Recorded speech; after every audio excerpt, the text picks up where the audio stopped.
আমরা অনেক সময় বাহিরে সফর করি, বাহিরে যাই, কিন্তু আমরা ইসলামটাকে শুধুমাত্র এক শুক্রবারে, জুমার দিনে, রমজান মাসে, ঈদের দিনে আমরা আবদ্ধ করি।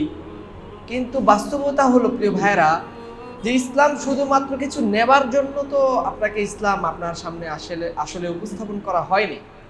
ইসলাম আপনাকে দেবার জন্য আসছে, ইসলাম আপনাকে দিয়েছে। একদম যত আধুনিকায়ন বলেন, নিজের সেফটি বলেন, পরিবারের সেফটি বলেন, যেখানেই যান না কেন, ইসলাম আপনাকে দেবার জন্য আসছে, নেবার জন্য আসে। ইসলাম আপনার থেকে কি নেবে বলেন? আপনি বাহিরের সফরে যখন গিয়েছেন, ইসলাম আপনাকে বলেছে বের হওয়ার সময় আপনি সফরের দোয়া করে বের হন। বাড়ি থেকে বের হওয়ার সময় বাড়ির নিরাপত্তার জন্য দোয়া করেন। গাড়িতে যখন উঠবেন পাঠ করেন সুবহানাল্লাযী সাখখারা লানা হাযা ওয়া মা কুন্না লাহু মুকরিনিন ওয়া ইন্না ইলা রাব্বিনা লামুনকালিবুন ফাল্লাহু খায়রুন হাফিজা ওয়া হুয়া আরহামুর রাহিমিন। এই যে দোয়াগুলো দেয়া হয়েছে, এগুলো এমার্জেন্সি দোয়া।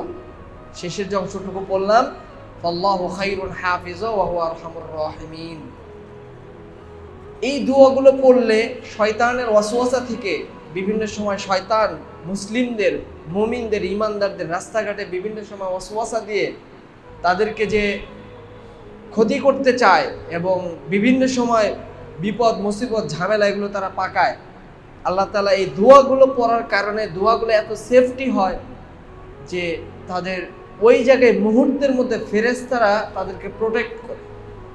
সকাল সন্ধ্যা কোনো ব্যক্তি যদি এই দোয়া পড়ে, বিসমিল্লাহিল্লাযী লা ইয়াদুররু মা ইসমিহি শাইউন ফিল আরদি ওয়ালা ফিস সামা ওয়া হুয়াস সামিউল আলিম, সাধারণ থেকে সাধারণ কোনো প্রাণী পর্যন্ত, সাপ, বিচ্ছু থেকে শুরু করে ক্ষতিকারক যত ধরনের জিনিস আছে হাদিসে বর্ণনা করা হচ্ছে, সব ধরনের বিপদ থেকে, মুসিবত থেকে এবং আক্রমণাত্মক বিষয় থেকে আল্লাহ তাআলা পুরোপুরিভাবে তাকে হেফাজত করবেন। এটা আল্লাহ তাআলার প্রতিশ্রুতি।